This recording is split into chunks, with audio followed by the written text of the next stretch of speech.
Shamaya, you did it. STL Music. Welcome back to the show. Yo, listen up, we back in the game. Sweet believe we got the flame. Motivated to the fullest every single day. We wake up, get it in every way. Working in 222 on the global inspiration. Talk this sports and top news, no hesitation. Sweet the league is back.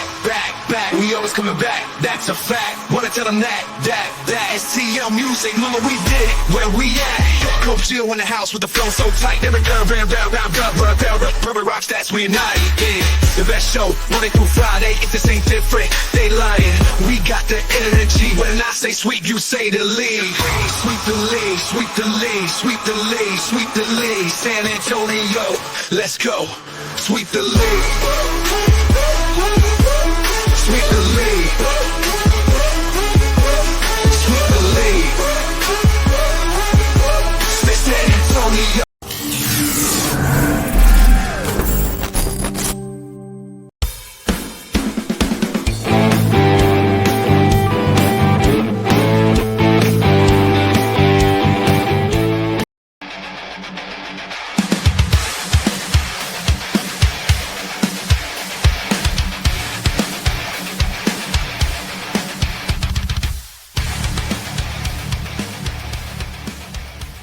God bless America, and gentlemen, start your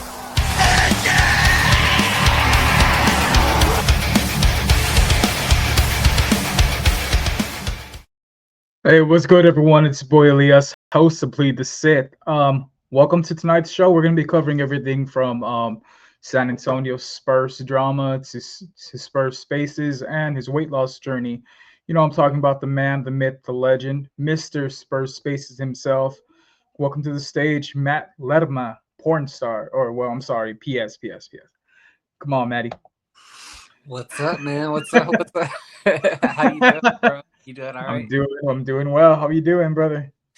I'm doing good, my friend. I'm happy to be here. Thank you for having me. Thanks for accepting my invitation. You know, I've been a little hard on y'all lately, but you know, it's always good to have the brother in the room. Give everyone a little preview to Two Foos, No Sources, our fall show where he tends to cover the Spurs, good stuff that happens with the Spurs, and I cover the real shit when it comes with the Cowboys. And I mean real shit because our team has been shit, but you know, we're on the way up. Probably without Micah Parsons though. You'd cover good stuff if it happened, you know. If it happened, yeah. Let's get to some of these comments before we get the ball rolling. We got Chris Gonzalez in the chat. He's a "What's up, gangster? What up, G?" Chris, What up? Real good person. Sohan, his ass is fucking Lerma is a snow cone sexual. Yep, I believe it. He's the main Sochanian. If y'all want to cook him, go ahead and spread the chat, spread the page, like and subscribe. And you know, I don't have a super chat feature, so if y'all want to cook them, just type away and I'll bring y'all shit up. It don't matter. We're here for a good time. We're here for a good time, not a long time, right, Maddie? Mm-hmm. You know why? Why is that? That's the song, right? I'm here for a good time, not a long time. You know why? Like, oh shit! I never even knew the fucking song, bro. I just knew the quote. But before anything, quick shout out to Sweep the League. You know, the host, the home of Plead the Sith. Shout out to MTS General Contracting. You know, my only sponsor at the moment. If you want to sponsor the show, get at me. I don't have a price in mind check. We just get the ball rolling between the three of us. You know, it is what it is. Keeping it to wraps. Oh, and shout out Alamo City. Finally got my shirt. It looked like those kids in the China shop or whatever the fuck Joe ordered them from. Finally got them out to us. But the quality is good. You know, y'all go ahead and take a listen to Alamo City podcast every weekday, Monday through Friday, when Mike decided to show the fuck up. You know, from 10 to 11. They have a link for all their merch there. It's real good quality shit. So yeah, I'll go ahead and do that. I love you, Sohan. They want me to hit you with the voice, Maddie, but I don't do it as good as you do. How about you hit it one time for the people? Hit them with a "I love you, Sohan," please. oh, that's y'all's thing. Nah, I love you, Sohan. There you go. Sohan for president. Sohan better not be here much longer. Dude, 2-pack of ass. We got the boy Brandon in the mix. What up, fellas? GSG Nation. What up, man? Brandon, go ahead and hit me up. I'm gonna need you on a couple of these episodes too. He's he's known for his at game reports. I believe you've been on a couple of them, Maddie. Yeah, Brandon's a good guy. I don't know if he's gonna keep doing those or not, but I hope he does because I really enjoyed him. Shit, he doesn't.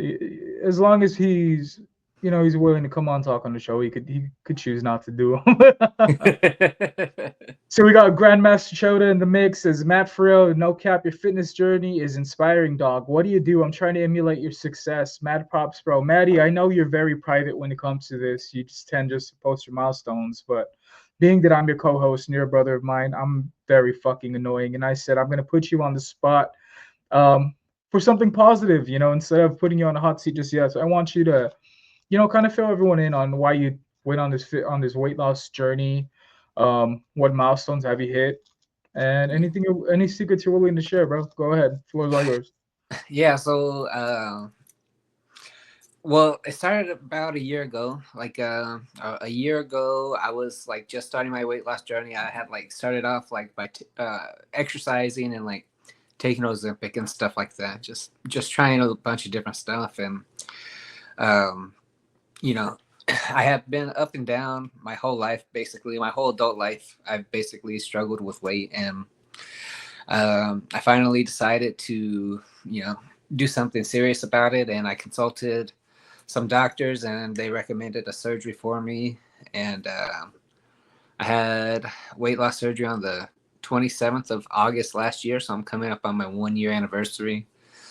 The procedure is called, it's not there's like two major ones, a gastric bypass, and then there's the sleeve surgery, which without getting too much into it, basically it was a bypass. They bypass your stomach basically, and then like with a sleeve, they cut your stomach into a smaller shape basically so that you can't eat as much. And the surgery I had is called a PTS. It's basically a combination of the two. So I've been and experiencing the benefits of that. I've dropped a lot of weight over the last year. When I weighed in the last time, I had lost 205 pounds since last year. Yeah. Good shit. So yeah, it's been a hell of a journey. A lot of changes. I can barely eat sometimes. Like, if I go out to eat, like, usually I take that meal home and eat it later for dinner too, or just like, just stuff like that. But it just is what it is. It's a whole new way of living life. My life used to I used to use food to cope with a lot of stuff, and like it kind of forces you to really deal with your issues, I guess, because like you can't stress eat anymore. Like you'll just get sick if you do that. So like it's been a long journey, like physically and mentally, but I feel like I'm finally getting my life back, feeling like myself, and just I'm starting to date again. Like after my last serious relationship blew up, let's go. I really ballooned up. Like I gained like probably like 100 pounds after my last serious relationship, and then I guess around this time last year I was dating someone else, and they were like really pushing me to get on my health journey, and so I thank them a lot for that. But she really kind of told me that if I didn't take care of myself, I was gonna die. So just sometimes you have to tough love, bro. Tough love. You have to hear that kind of stuff. And so I went to the the meetings and the appointments for the doctors and stuff, and they recommended the surgery for me. And yeah, I've just been on a fitness / health journey ever since. Well, that's good, bro. You seem to be inspiring a lot of people behind the scenes. I know not many reach out to you. I have you on the side asking personally, how can I drop some pounds, some lbs? I'm not trying to go I don't think I need to go the surgery route just yet. I've just been managing what I've been eating, and my water intake has increased significantly. I don't know if it's because I'm always going to SeaWorld and I'm taking motivation from the whales or some shit. But yeah, bro, it's always good to get your health in order. You're never too old to try and get healthy. That's what I always say. Me, Yeah. I have a little one. Always repping my dad gang shit because I have a little one to live for. Well, actually, I say I live through her, right? Because the upbringing we have are totally different. This girl's been to SeaWorld almost every other week, bro. I didn't touch SeaWorld till a class field trip, if I'm not mistaken. So we've already had two different upbringings. But so it's good, bro. Not to take the shine away from you. I just want to take another second and say, congratulations and all that, and keep on pushing forward. And you're doing that shit, Maddie. Look, you have people in the chat showing you love. Good job, Lerma. Way to keep at it, and choosing to live. Proud of you, Matt. In all seriousness, you're a huge inspiration to me. Kudos, King. King, there can't be Thank two kings in this show. This is my show. I'm the only king. I'm a bit jealous, but it is what it is. Well, y'all motherfuckers better start calling me king, or this shit's getting shut down quick. you. Nah, good stuff. Best part is it prolonged your life, and Sohan needs a fan. Seriously, bro. Happy for you, Matt. We got my boy Aaron saying congrats, Matt. Thanks, Aaron. Thanks, Aaron. So yeah, bro. I just wanted to take a moment and Elias, you're pinche mamon. Man, we all know that. Have y'all not been tuning in? Make sure y'all tune in weekly. I'm gonna be pushing episodes 8 p.m. Every Tuesday at 8 p.m. I might even double up on a couple of weeks, do a couple solo episodes, but y'all know when I know because I'm trying to figure this shit out. I didn't just buy a laptop for one show, right, Maddie? Right? But all right, that's enough giving you the spotlight on positivity. Let's all give a Let's round of get into applause. the shit. Yeah, let's get into the real shit. Matt said if I let him come on, it had to be nice. But yeah, no, but let's get down to the nitty gritty. What's up? I didn't mean to. Yeah, I'm a novice. I'm sorry, y'all. So a lot of people want to know where this infatuation, this love for Jeremy Sohan comes from, Matt, because I don't see anyone glazing him as much as you do, bro. I might think you're a bit more, you're a little bit more of a fan than, these first casuals. What makes Jeremy Sohan stand out, and why the fuck are you always defending him like he's your best friend or something? Well, we're not best friends. I don't see you in the mix, Yeah, like I've never even gotten an invite to a dinner or a drink or nothing. but I just think that Sohan gets a lot of undue shit, and I don't like it. I think that he's come onto the team as a project. Like everyone knew coming in that 2022 draft that the players we took were not going to be like instant contributors. There are people who are going to be good in like 4 or 5 years. And we're coming into his 4th year, and he's already, shown that he's a really good defender. He's like statistically one of the best point of attack defenders in the league. And he's done everything the team has asked him to do, whether it's play point guard or center last season.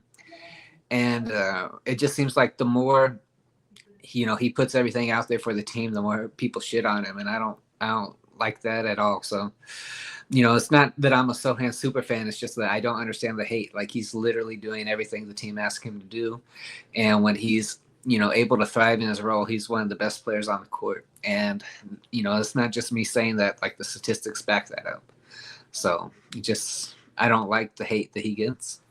But to me, it's crazy that statistics only mean something when it backs your point, huh, Maddie? Because you and I got into a little back and forth about another comparison, earlier in the week. You put words in my mouth. Oh shit! Did y'all hear that? Someone go check on Jeremy. I think he just crashed another sports car. That clumsy mother. It's okay. He can afford it. Because we're not best friends, but we hang out. Come on, Matt. You have to admit that you love him a little bit more than you do Wembanyama. I've never seen you defend Wemby as much as you defend Jeremy Sohan. But I don't get it. Why does he need saving? You are not his savior. At the end of the day, Jeremy Sohan has no idea who you are, and yet you're roasting us, your friends, your real life friends, because we choose to actually we judge him for what he shows us. You say he's good. You've seen lately I've been giving him props, yes or no? I've seen it. Yeah, sure. I've been giving him props where props are due, but props aren't always there, bro. Like he's not always something to brag about. Um, so you're kind of holding back a bit of how essential you think he is for the team, in my opinion, because last season you and I had quite a back and forth where you were saying that without Jeremy, this team would be worse off than what it was. You thought he was the team 100%. savior, and why is that? No, He's more. Go ahead. he's the glue guy. You know, he does the dirty work. He's the only person I see going for rebounds, offensive rebounds, defensive rebounds. Well, Wemby's there a lot for defensive rebounds, but you know, Wemby shoots a lot of threes. Like I know a lot of people have criticized Wemby for shooting a lot of threes, but when he does shoot those threes, who's the only player that ever goes for the rebound? It's Jeremy, you know, and I just feel like you know, it was frustrating a lot of times where they would take him out of the game or give him limited minutes and all this kind of stuff. And we're not getting any rebounds. And I'm just like, well, maybe if we put someone in who actually likes to rebound, we would, you know, have a different outcome in this game. And, you know, it's just when you go back and you look, because there's been a lot of question, like who should start? Is it going to be Harrison Barnes or is it going to be Sohan? And I honestly, when you go back and look at the numbers, like last season, the best lineup the Spurs had was Chris Paul, Devin Vassell, Harrison Barnes, Jeremy Sohan, and Wemby. Like that was their best offensive lineup and also their best defensive lineup. I think it was like a defensive rating of 100 points per game or something like that. Like that's pretty much like championship level lineup right there. And that lineup played like only 135 minutes. So, and I know that there's a lot of injuries and all that kind of stuff. And, but, you know, I just thought that we really got robbed last season when Jeremy Sohan had to go on like restricted minutes and all that stuff, minute restriction and coming back from injury. And, you know, I just, I think that people undervalue, you know, what the guy who's willing to do the dirty work, like what he brings to the team. And, you know, and I'm a guy who enjoys that. Like when I was a kid, my favorite player was Dennis Rodman, and it wasn't because of the hair. It was because he was like the one crashing the boards, going for the crazy rebounds, you know. That's just the type of basketball I like. So maybe I'm a little bit more biased. Maybe you could even say I overvalue it, but like, Definitely. but that's what I love, and I'm gonna like players who play that way, you know.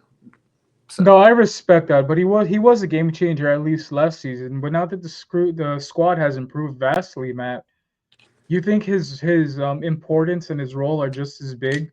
I don't think we expect as much out of him as you do this upcoming season. I mean, look how much our team has improved. Right now we have let's see, we still have Victor Wembanyama, Steph Castle. We have the Aaron Fox, who was once led the league in steals at one point. We have Harrison Barnes. Now we have Carter Bryant. You know, we have these defensive tools now coming up. You know, it's not solely on Jeremy Sohan. As last season, I felt like he looked better because he was surrounded by a bunch of scrubs. And I know it's a bit harsh, but you could kind of agree with me there. Did he just look like a diamond because he was surrounded by Cole? And now that the whole team's leveled up, is he still going to look as good? Will your mind change this season? Will you come back on here in a future episode and admit that Jeremy Sohan isn't as valuable as, you know, he's made out to seem? Well, I mean, if what we see backs that up, then yeah, sure. Like, I mean, I'm not an unreasonable guy when it comes to all this. Like, you know, if you know, even though I really like those types of players that like will go for the rebounds and will, you know, push a player, all that kind of stuff. Like we saw Jeremy Tripp and Thompson and all that stuff. Like if you know, if the numbers prove that, you know, Carter Bryant's better, then, you know, it just kind of is what it is at that point. But you know, until, you know, my deal is, you know, Carter Bryant, as much promise as the kid has, we haven't seen him do much of anything on the NBA level. And so like for you to say that he makes this player expendable, it just like, I don't know. It just, even if you were to say that he makes Keldon expendable, I'd be like, are you sure? Because like, Kelvin makes Kelvin expendable. He's too right? fucking reckless when he's on the court, and you can But agree with me on that. but I'm just saying, it's just like, it's so weird to put all this pressure on, like, a 19-year-old or a 20-year-old, whatever Carter Bryant is. Like, yeah, like I want him to do well, but for you to say like, all right, well, this guy's gone now, I'm just like, well, give the kid an opportunity to prove himself first. Like, you don't want to. I mean, I don't think the Spurs are gonna jump and trade people away because they got Carter Bryant all of a sudden. But like, that's what a lot of people think should happen. I'm just like, well, I don't think that's a smart way to go about it. But I mean, whatever. Yeah, no, I get you. So we got Joe in the mix. He says Matt Lerma doesn't know ball. Do you want to rebuttal, Matt? What do you think about that comment, bro? I know more than you. Damn, you heard it here first. Matt Lerma knows more than Joe Garcia over from the Alamo City Podcast Network, who has a sports show. And Matt says, I know more than you, dude. Oh, Speaking of he's just a dude, dude with an NBA contract, Joe. With the damn. So, but since we're going to an extension contract year for Jeremy Sohan, I think this is where he needs to nut up and shut up. Show us what he's actually capable of. Silence the haters, Matt. If there's a season to do it, it's gonna be this one. I'm not saying that Carter Bryant's gonna take his position, bro. He's good, but I don't know about NBA talent good at the moment. Dylan Harper as well. I saw Mike Jimenez from Alamo City trying to get into it with my boy Baez because he said that I believe the talk was that Steph Castle has proven himself in the NBA already. Big, and we're putting so much praise and whatnot on Dylan Harper, who hasn't stepped on the court yet, and he had a subpar showing at the summer league. What are your thoughts on that comparison, bro? Do you think like you have people like Mike Jimenez coming out and saying Dylan Harper's ceiling and whatnot has already surpassed Stephon Castle? You think he's counting his chickens before they hatch, or he just engagement baiting as he tends to do? Maybe a little bit of both, right? Like I love Steph Castle. I think that he's going to be a great player in the league, and I hope that Dylan Harper is the same. Like, I mean, I hope that he lives up to the hype and the expectations, but we just haven't seen it yet. So I'm hoping for the best. Dylan Harper showed some good flashes at Summer League and all that stuff, but the way I'm looking at it,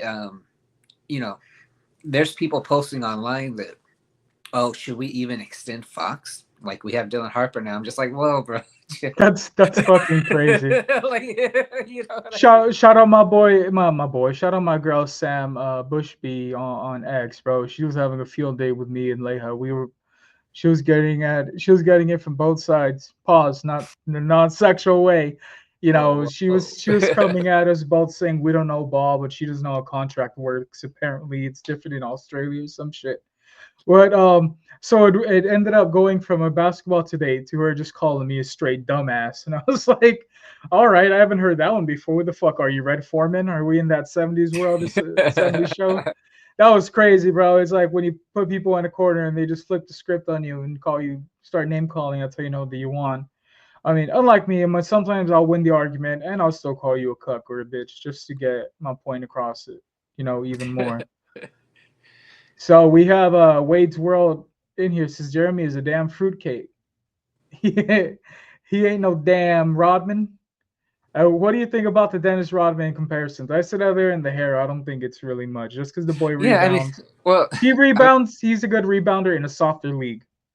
He's no fucking Rodman. Dennis Rodman is a fucking legend. Like, you know what I mean? I don't know what the cursing situation is on here, but I'm sorry. No, go ahead, bro. NSFW, the fuck. I'm not going to pull your plug. All right. If anything, I'll invite you back more if you're a little bit unhinged. But yeah, like, he's a legend, man. Like, this guy, he would drink all night, go into the game, give you like 4 points and 25 rebounds, and then like have Madonna waiting for him in the locker room. Like, that's legend status right there, Yeah, Jeremy, he was getting balls and getting balled out too by Madonna. Jeremy got him a little influencer chick now, I guess, which is good for him. I hope he's having a lot of fun with that. But he's got a long way to go to live up to the Rodman comparison. I'm just saying that's the type of player I like.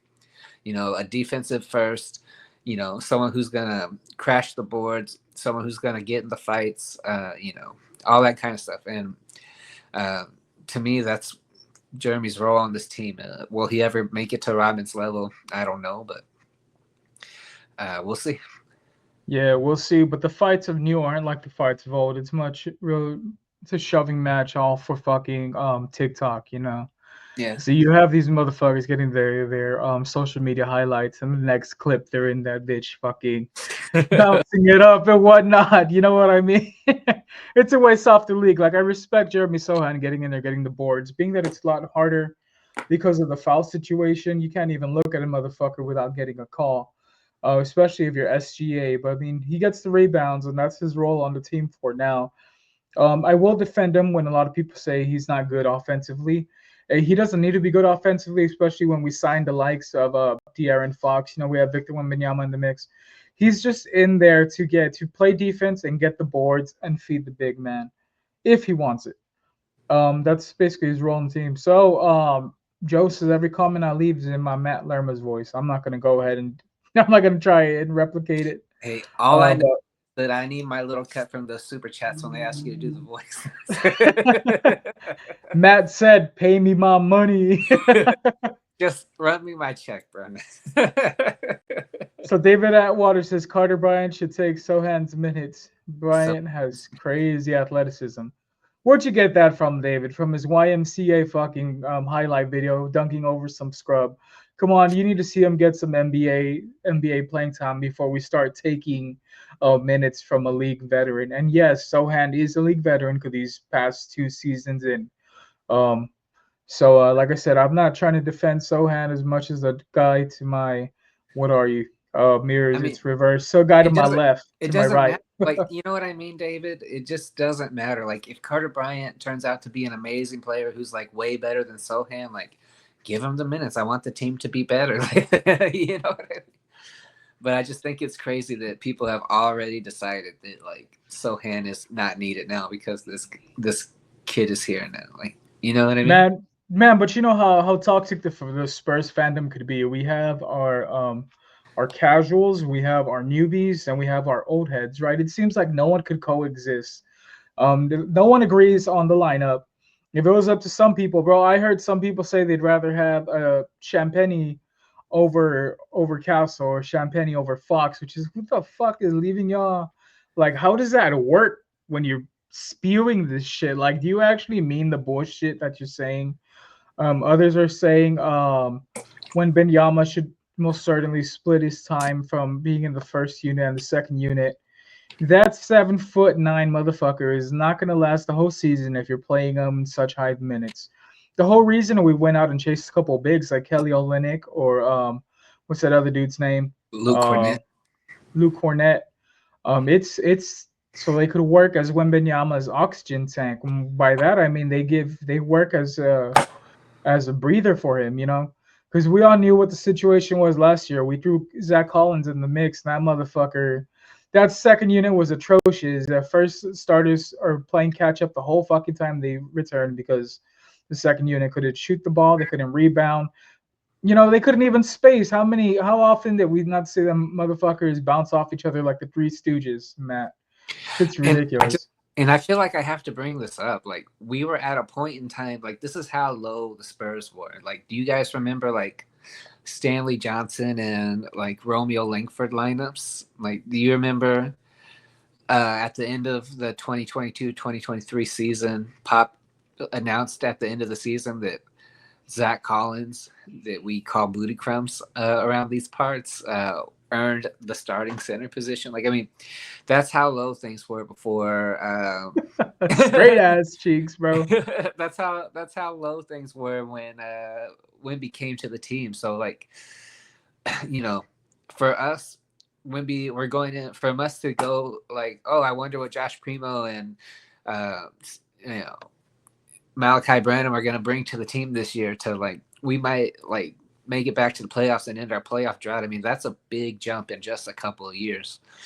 And I don't think the Spurs organization gets a lot of credit for that. And as far as like the fandom goes, like, I don't know, man, just I used to get into a lot of arguments, but now I'm just like, whatever, man. People are gonna say whatever they want to say, and I'm gonna say what I want to say. And people who love me can love me. People who hate me can hate me. Uh, you know, I know that people are roasting me in the chat, but I mean, like, these people are like the same people I'm gonna have lunch with on Saturday. So like, it doesn't like, you know what I mean? Me probably being your biggest hater, but also one of your best friends, you know? Yeah.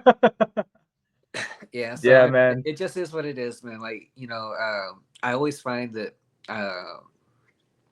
people are just frustrated, man. Like, I like you and I have a mutual friend. I'm not gonna name drop, but I mean, this guy's a hard worker. He's going through these 12-hour shifts, and he gets home after working like 5 days in the week, 12-hour shifts, and he turns on the Spurs game and he sees that like we're losing to the Hornets or something. Yeah, like I mean, like that pisses people off, and like so like I get all the perspectives. I just I feel like a lot of people want the team to win, and I feel like this season will be the starting point of turning things around. Like I feel like winning cures a lot of the problems with the fan base and the hatred.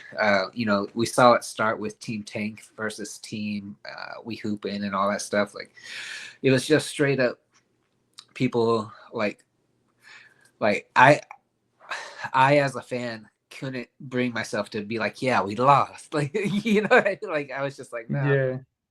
But I just I think that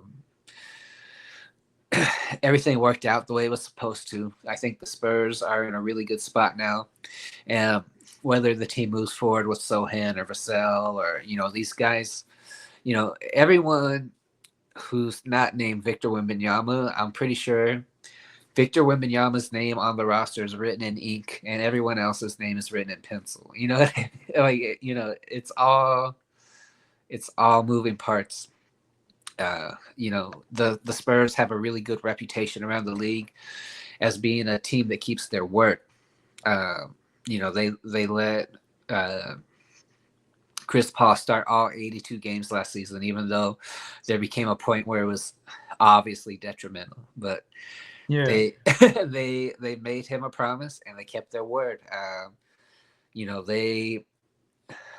There was a good segment of Spurs fans and just NBA insiders, media, the Kevin O'Connors of the world, who thought that the Spurs shouldn't have extended Fox. But when they made the trade for him, like that was part of the deal, that they would give him the extension. They kept their word. So, I just think that the Spurs have a really good reputation around the league. And I think that because of this goodwill that they've shown, even with players like Keldon, like, I mean, like, he easily could have been traded. He has a really juicy tradable contract, but from what I understand, like he's still here because they told him they weren't going to trade. You know what I mean? So like, yeah, and you and I got into a little back and forth tonight. That's fucking wild. I understand making promises to like bigger name people that actually contribute to the team. I know that y'all are gonna say he contributes a lot to the second unit, but when your second unit is as as it is, I don't think promises like that should be made to the likes of talent like that. And then that's one of the arguments I had with Bushby, where she said, well, Fox hasn't proven himself. I was like, he's made the All-Star team, whether it's been a reserve or not. He's been the league leader in steals. He's also been on the NBA third all-team, right, if I'm not mistaken. So he's proven himself to be something. And last year, I mean, he was injured for most season and still showed out. yeah, So I think he's deserving of this contract. he was injured on his shooting hand. So I mean, Yeah. I think that and if Wemby wouldn't have gone down, he probably would have played the rest of the season with an injured hand. So And a lot of people are saying, well, Fox couldn't carry us to the finish line. Fox never even practiced with these motherfuckers, if we're being honest. yeah, He was kind of out there playing ball, like, he should have been. Alamo City Podcast says, yo, the Alamo City Podcast Network shirt looks good on you, Elias. Thank you, Leha and MTS General Contracting for the t-shirt giveaway. So Leha picked out 3 guests to get it. The Drew show paid for mine, and yes, this was our Chris and Elias get canceled episode on Alamo City. I heard you heard about you. I'm sure you heard about that, Maddie. Leha says doesn't have to be good at offense. Fuck's sakes, Leha. You know what I mean. The whole offensive. He just doesn't have to be the main man offensively. Is what I'm saying. Don't expect But 20 from him a night. You know, as long as he's but I contributing mean, something, that's enough. Go ahead. like me and you watched the game together with Joe at the pizza party, where this was before Sohan went down with the injury. You know, he was the top scorer of that game, and I know that, like, at the time, a lot of people were saying, like, you know, Wemby needs to be the primary scorer, but I mean, all the teams were like looking at Chris Paul and Wemby, being like, "Oh, we got to stop these guys," and they were just leaving Sohan open under the bucket. So, like, I mean, you know, there was a few games at the beginning where he was like the leading scorer on the team. So I'm just like, you know, he can score when he needs to, and you know, as far as like hitting the threes and all that stuff, like, I mean, we'll see what happens this season. We got Eurobasket coming up on the 27th or whatever.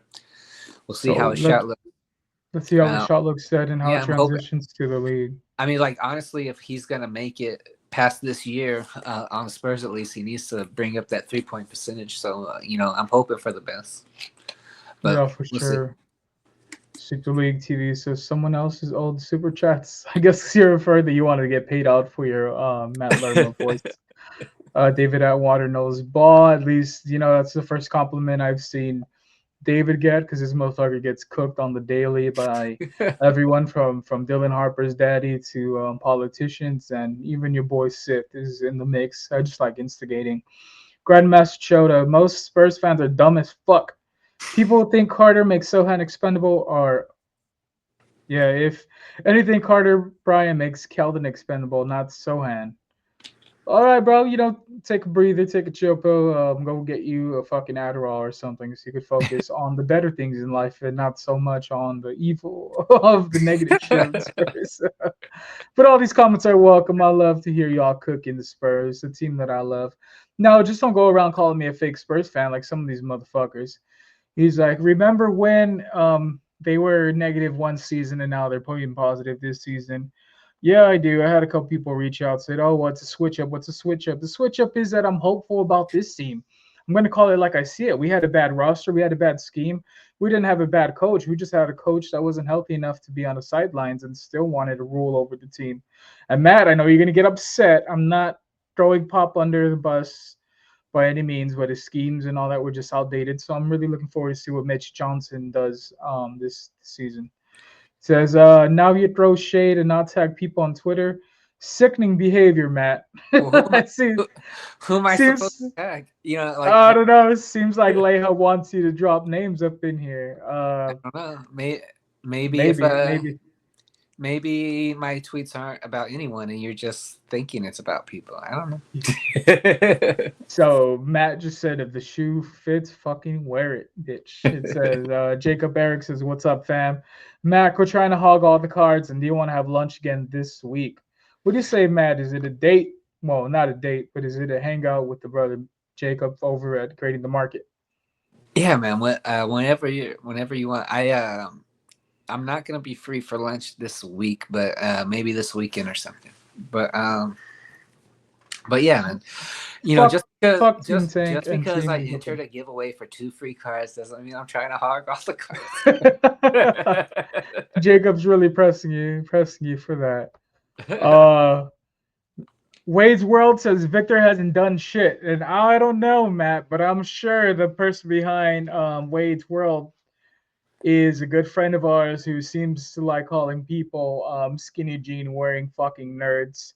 You don't need a name drop. That's just my brother in there, and he's gonna talk a shit about Victor Wembanyama. He actually tweeted out earlier, Tim Duncan had a better career at 16, at 18, at 24, at 46, and he'll forever have a better career than Victor Wembanyama. There's one Victor, there's one Tim Duncan. I guess, you know, winning Rookie of the Year, being the world's youngest player to have a 5x5 game, all that kind of stuff. I guess that's not shit, but you know, whatever. I am here for the Nash was better than TP9 debate. Oh, We'll get to that next, Joe, because Matt, bro, I fucking had you shook. I was driving to San Antonio. I shouldn't have been texting and driving, but you had me heated. I'm like, I'm gonna get my fucking point across because you're really pissing me off right now. It says the Elias Why? and 'Cause you're Leha episode. Nah, because you were wrong, motherfucker, and you doubled down. It says the Elias and Leha episode was the best episode because we were cooking. Yeah, it was straight up. There was no script. There was no agendas behind it. We were just rolling off just whatever came. Apparently, being authentic gets you in trouble, and sometimes Twitter thinks you are being inauthentic. Shout out Leha, the Terminator, bro. He's been cooking everyone so bad that Twitter has officially botted him. They're claiming he's AI, just like Dusty Garza of the Dust Stuff. I'm just kidding. The Dust Stuff doesn't Leha, exist. do you know how much I defend you on Twitter, man? People be like, Leha's trying to say all this stuff. I was like, well, if you can't handle the heat, get out of the kitchen, bro. if you can't lay the concrete, step the fuck off the workplace. If your concrete's not diamond hard, get the fuck out, bro. Exactly. We have Mike. Mike was on his period. When isn't he, Joe? He tried to press me today, and this motherfucker. Oh, what was up with that? Oh man, I don't want to get into it. I It saw goes. Like, yeah, it goes to some of private stuff, but yeah. I told Joe. I said I told Leha too. I said I got time today because he's trying to dox me on Twitter again. Bro, I made one Blue Oyster Club joke 2 years ago, and he hit me with a gay joke in 2024. Is this who you are? Publicly, bro, trying to cancel me. I was like, motherfucker, you can't cancel me. The only time I'll get canceled is if I decide to cancel myself, and that's never gonna happen. Mike was mad because the TSA gave him the dirty finger to the culo. Probably. Wimpy Ganas hasn't done shit this offseason. Well, I mean, he wasn't clear to play basketball until 2 weeks ago, but yet he was doing Shaolin monks, learning how to do the fucking Kamehameha wave, the bicycle kick that Liu Kang does. He was doing all these side quests. But now hopefully he has the ball in his hand now because he does need some improvement, if we're being honest. We just hit Leha with that motherfucker is not real. If you know, you know. Leha says, respect puto. Yeah, there we fucking go. Fucking foos are soft. Yeah, the same people that are glazing up the Spurs and talking down on the fandom don't know what's going on behind the scenes at their own homes. They're just a bunch of fucking weirdos, bro. They're focused more on the team than they are their own people. And it's multiple of them, bro, that make this their whole world. And once you meet them, it's like, all right, so this isn't you, but Twitter makes you cool. Twitter makes us all cool. I'm a lot cooler online, like that Brad Paisley song. Yes, I do know country. If I didn't know, if you didn't know, now I know. We got the boy Ralph saying Leha is the biggest mark in the game. I believe in mark in wrestling terms it means he's kind of gullible. Not to say idiot. I wouldn't call Leha an idiot, mostly because he'd swing on me. But pick up a thesaurus and you'll find it in there. And you got the rebuttal. Ralph is a fucking hoe. He's a fan. That seems to be our favorite insult lately. You're a fan. You tweet at us without tweeting at us. Shout out USOA, my brothers, Bear County Social Apparel, Costco Solar and Sons, Swiss, the Midwest Mayhem. Chris. He says I drop his government name too much, so I'll just say Chris. But yeah, Maddie, let's what the fuck? Who pissed in your Cheerios the other day? You randomly sent me a text said, and you think Steve Nash is better than TP9. When the fuck did I say that? And why did you decide to come at me that day? I need to hear this because that was wild. I mentioned Steve Nash once in maybe 6 years, and you decided you were gonna play a game of stat reading and name calling. So I need to get your point. Why did you decide to come at me that day? Let's hear it, Maddie. Because you were wrong, bro. How was I wrong? You're over here. All right, everyone. People in the chat, tell me this debate. Would you rather have one Finals MVP or two full season MVPs? I mean, personally, regular season MVPs. Personally, I'd rather have the two awards regular MVPs that showed that I was the best player for You'd two rather have a full regular 80 season plus award 80 than plus an games. award for being the best player in the championship? The best player in a 7-game series, if it goes that far. Come on, bro. I told you Iguodala has a fucking MVP over Steph Curry, over Kevin Durant. Doesn't mean he's up to their level. Don't play that, Matt. Come on, bro. Right. Okay, well, who scored more points over their career? Who scored more points over their career? Tony. Well, right? how many All-Stars did he have playing on his squad? He was able to feed Tim Duncan. He was able to feed the likes of, Brent Barry, Manu Ginobili. Don't do this. No, we're going to Don't do do this. that. Yes, we Don't- are. Because Steve Nash single-handedly carried his team to the playoffs yearly. When the fuck was Tony Parker the main Steve guy Nash on the didn't team? play with Shaq. Don't act like he didn't play with Dirk. like, you know what I mean? Like, he wasn't playing with a bunch of scrubs that he had to carry to the playoffs. Like, Nash is better than Tony Parker. That's what the chat's saying. You're reading stats, all right? If we're going by that, Robert Horry's the greatest player of all time when it comes to rings, right? Because your gripe was you just kept throwing in my face. well, Tim Duncan. I Tony guess Parker has rings. if you want to call like a bench player the best player of all time, like I guess you could say that about Robert Horry. But I mean, we're talking about two starters, right? Like, I mean, like Steve Nash didn't ever show up in the playoffs, man. Like, he never even made it to the finals. He never got past the conference finals, right? Tony Parker is a 4-time champ.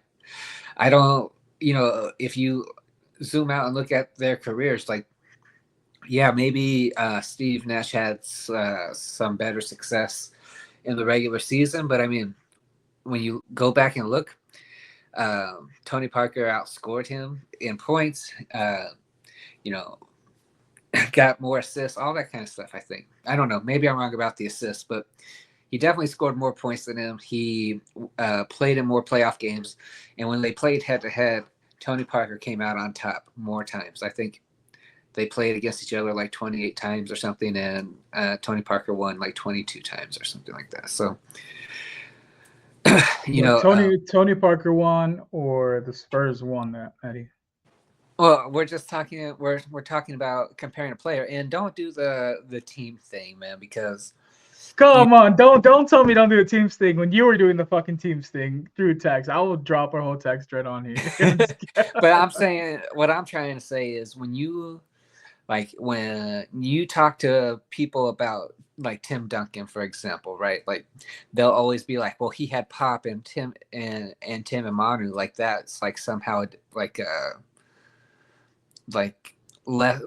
makes what Tim Duncan did in the league lesser. You know what I mean? Like, oh, he couldn't have done what he did without those guys. And I'm just like, no, like Tim Duncan was a really damn good player. Like maybe that last championship, you could say that he leaned on him. But I mean, 99, the 03 championship, like that's 100% Tim Duncan. And, I just kind of don't like the whole like, oh, well, he had a great coach and he had these two good teammates and all this stuff. I'm just like, he stood on his own, and it's the same with Tony Parker, man. And if we're comparing him with Steve Nash, like Steve Nash didn't play with a bunch of scrubs. He played with some of the greatest players that the NBA had to offer. You just saying too.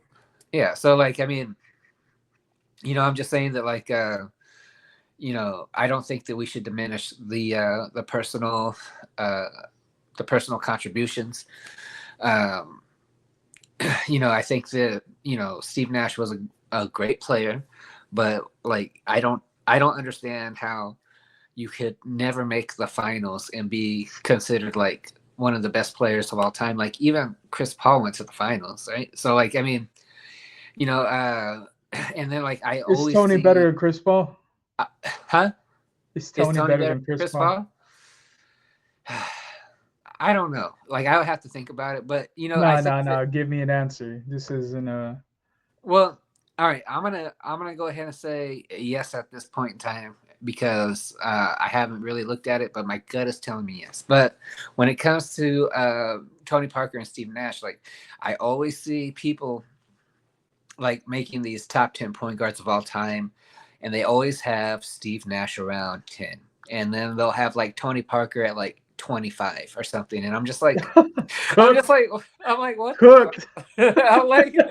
I'm just like, what are you talking about, bro? Like, I mean, he was definitely better. Like, I watched him on TV be better than this guy several times in the playoffs. Like, what the fuck are you talking about, bro? Okay, well, let's. You don't want to add, the team.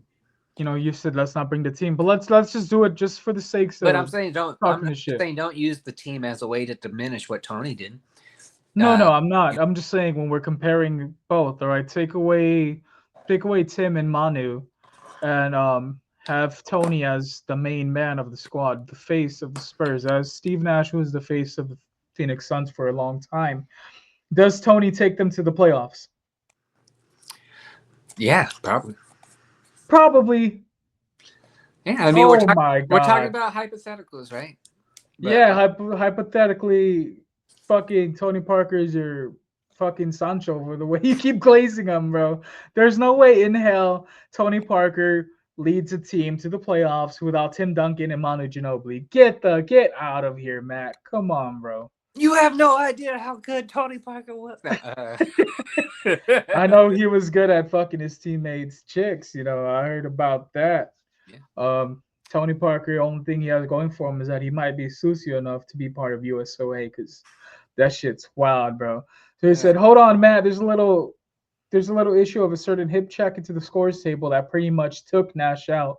And I think had that not happened, they would have put more of a fight during that playoff round. What are you trying to say? That Nash is too soft? Man, you saw the way he bounced off. Tony Parker has never taken a hit like that in his whole fucking career, bro. Even Manu Ginobili, my personal goat, gave his left nut to the game. So don't ever compare their toughness ever again. What does it say? Don't ever compare Jeremy to Rodman ever again. Hey, it man, says I'll compare if I want. Nash was better than TP9 in the regular season. TP9 was better in the playoffs. Well, in the regular season, Steve Nash for 2 seasons at least was better than everyone else in the league. So I'd rather be better than everyone else in the league than better than the opposing. I guarantee you, Steve Nash would trade in his 2 MVPs for 1 Finals MVP. I bet you. Yeah. I doubt it. Come on, man. No mames. You're really pushing it. Come on, wait. Right on cue, we got Joe in the mix saying, "No mames, man. No mames." And you have to hold it out because that's how Joe would do it. Remember, this is all coming from Sohan's biggest fan. Oh, okay, so we'll take it with a grain of salt. You don't really mean what you say. Dakota, wait.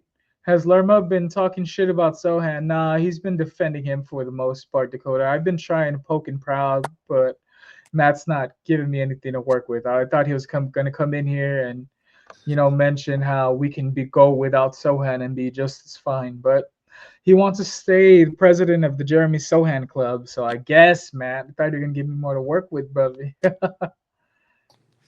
Also, Matt knows he's Sohan's number 2 fan. Well, who's number 1, Matt? Oh, I think Dakota is the number 1 Sohan fan. Well, I wouldn't know because he never sticks around long enough to have a fucking debate, Shout out Dakota, though. I'm just messing with you, brother. Don't get upset. I'm just fucking with you. But yeah, Matt. What are your expectations for this upcoming season? And before we get there, I didn't get to hear you on Dakota's pod space the other day. What was your ideal starting lineup? Well, we'll see how things go as the season goes on, but I wouldn't be mad if the season started and it was Fox, Devin, Harrison Barnes, Sohan, and Wemby. Like I said, last season, take out Fox, put in CP3. That was the best lineup the Spurs ran. They only ran them for 135 minutes for the whole season, but they were they had the highest offensive efficiency rating and the best defensive efficiency rating. So I honestly think that De'Aaron Fox is a step up from CP3 at this point in their career, So Sure. So I think that, that's the way it should be to start. some of these newer players, Castle, Harper, and all that proved that they deserve the minutes more. Then like obviously adjustments will have to be made. But as far as the start of the season, I think it should be those 5. That's pretty good starting 5. I don't really have much pushback when it comes to that. Joe said if Matt is going to defend Sohan, he needs to put the rainbow colored flag on his wall. Little does Joe know you have your wall painted as a rainbow as it is, so you don't have to worry about the flag, bro. Oh, Wade's World says Devin is on his period. Tempax Devin, or what does he call him? Maxi Pad Devin. Bro, I was on Los and I got so much shit because Hefe asked me if buy or sell we should keep Devin Vassell past this season. I said nope, let his contract play out and let the dude bounce. He hasn't lived up to his contract in my opinion. He was the lead man on a lesser Spurs team and he just doesn't fit the role in this team nowadays. well, it becomes a question of what will his role end up being, right? I think he went into last season thinking that he was going to be like the main scorer, and then it just didn't work out for him that way. So I think that he needs to adjust to his role. Like, is he going to be able to play like a catch and shoot 3? Like, I think like at the beginning of the season, he'll play shooting guard, which will be good for him. But, if like a Dylan Harper like blossoms or something like that, then like, can Devin switch to like a catch and shoot, 3-and-D player? Yeah, I was like, you'll get there, keep it up. Yeah. Just fucking with you. I don't want to be But condescending. like can he make that transition or not? And or just is he willing to accept that role, or is he going to be the guy who's like, no, I need my ball touches, I need my because you remember when all that hype was around Victor, he was the one who went on lives like Victor. He's like, man, we're here to ball up. And look what the fuck happened. It's the playoffs, just even worse. So Sam Solina has a little pushback. What you say? He said, just a step up for over 200 mil. Fox better fucking be in the clouds over CP3. And I agree, Matt. Come on, you just said he's a step up above CP3. I think his bag goes a bit deeper. The only thing they differ is all I really mean assist. by saying a step up is that I think that at this point in their careers that Fox is the better player. So like if CP3, Devin, Sohan, Harry B, Harrison Barnes, and Wimby were like the best lineup the Spurs put out last season, if you were to replace CP3 with De'Aaron Fox, all I'm saying is I think that we'll be in a much better spot. Yeah, I agree. So, look, Rudy's giving you your props. He says, okay, I'm back and catching up. TP and Nash debate. I remember that back and forth Matt and I had. Good debate. Matt, is that where it stemmed from? You saw that I'm rolling with Rudy and you're like, you know what? I'm a poke at his protege. No. See if their I opinions genuinely differ. believe this. If you look on my Twitter highlights, I posted about this like a year ago or something. I don't know. I've been talking about how Steve Nash shouldn't get more praise than Tony Parker for a long time. So. Yeah, no, I've seen your debates. That's why it's not the first time I've seen you mention Nash before. But yeah, it was just crazy. I was driving out, trying to have a family day, and all I see is like, you think CM Punk? What the fuck? You think Tony Parker is better than Steve Nash? And I mean, or you think Nash is better than Parker? I was like, where the fuck did this come from? But you know what? If you want to be loud with me, Maddie, I got all day to argue.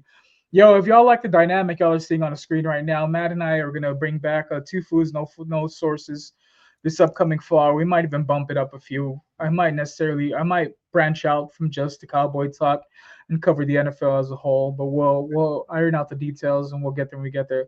Steve Nash says, Dakota Day says Steve Nash is average at best. Well, some bitches love average, okay? Wade World says Devin can catch nuts.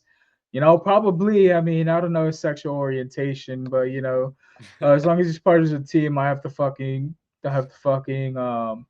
root for the guy, right? Steve Nash is Canadian. Omri Caspi. What are your thoughts on that comment? Sure, I guess. I don't even know who that guy is. Oh, I know. That's why I passed it along to you because I don't know what the fuck. But yeah, like that comment Joe said, I was just like, I don't care. Like if Sohan is gay, I don't give a fuck. Like He's just an NBA player. Who cares? I'm gonna clip that and make you sound more whiny. If he's gay, I don't care. Yeah, No, you remember as a kid we used to get in trouble and it'd be like, oh, we're gonna take away a fifth toy. I don't care. it's just like why? Like, what does it matter, man? Like, who cares? Yeah, I don't give a fuck about his sexual orientation. It's just when he's on the court and he's playing like a bitch. That's what gets to me. You know what I mean? But Matt, we haven't even covered your writing, bro. You're a writer on the Spurfict blog. He's like, how did that come to be, and what can we expect more articles being pushed out this upcoming season? Yeah. So, yeah, I just started off writing by chance. Joe's friend Jonah Clark introduced me to the Project Spurs crew, and I started writing about anything but the Spurs at first, and then after I proved myself a little bit with these other articles, I started covering the team a little bit for Project Spurs, and you know, I built up, a pretty good body of work over at Project Spurs, and then the website just kind of fell off after the founder Michael passed away. R.I.P. to him. And R.I.P. I didn't know what I was gonna do. I didn't know if I was gonna cover the Spurs anymore, all that kind of stuff. And CT Carolina Teague hit me up one day and asked me if I wanted to write about the Spurs again, and I said sure. And it was an interesting situation over there when I first got there, but it's been really good so far. That with Spurfict, I was able to go to the Final Four, cover the Final Four, meet all the players and all that stuff.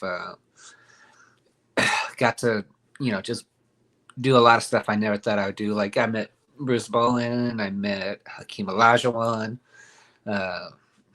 Avery Johnson. I met almost every notable coach in college, in NCAA, in the NCAA right now. I've at least shook hands with, because I went to a party. It was like a coach's party, and they were just all there. So, without CT reaching out to me, like, none of that stuff would be possible. And so I thank her for that. And yeah, I'm working on an article right now about the Project Marvel situation, and so look out for that. It should be out soon. But yeah, so I'm gonna be covering the team all throughout the season, and both on Spaces and in writing with Spurfict. So stay tuned. Watch out for all that. Yeah, so y'all be on the lookout for Matt Lerma's next projects when it comes to the Spurfict blog. His Spur Spaces will continue to take over X. He started off with about 500 followers. Now he's pushing damn near 3,000, if I'm not mistaken. Around there. I think I'm getting close to 2 though. So Matt, lie. Yeah. Fake it till you make it, brother. Am I not?